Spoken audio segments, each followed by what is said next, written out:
બીલીમોરા શહેરમાં સ્ટન્ટ કરતા યુવકો સામે પોલીસની કાર્યવાહી। બીલીમોરા શહેરમાં સોમનાથ મંદિર ગ્રાઉન્ડ પર જોખમી રીતે સ્ટન્ટ કરતા યુવકો સામે પોલીસ દ્વારા કડક કાર્યવાહી હાથ ધરવામાં આવી છે। સોશિયલ મીડિયામાં વાયરલ થયેલા એક વીડિયોને આધારે પોલીસ હરકતમાં આવી હતી। વીડિયોમાં કેટલાક યુવકો કાર ચલાવતા સમયે સ્ટન્ટ કરતા જોવા મળ્યા હતા, જેનાથી જાહેર સુરક્ષા પર ખતરો ઊભો થયો હતો।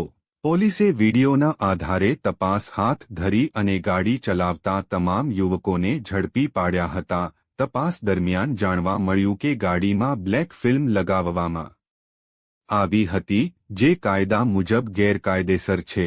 પોલીસે તરત જ ગાડી પરથી બ્લેક ફિલ્મ દૂર કરાવી અને નિયમોના ભંગ બદલ દંડ ફટકાર્યો હતો।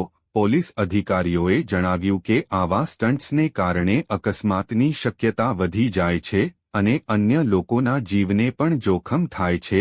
તેઓએ નાગરિકોને ટ્રાફિક નિયમોનું પાલન કરવાની અને જાહેર સ્થળોએ આવી જોખમી હરકતો ન કરવા અપીલ કરી છે। આગામી સમયમાં પણ આવા ગુનાઓ સામે કડક કાર્યવાહી ચાલુ રહેશે તેવી ચેતવણી પોલીસ દ્વારા આપવામાં આવી છે।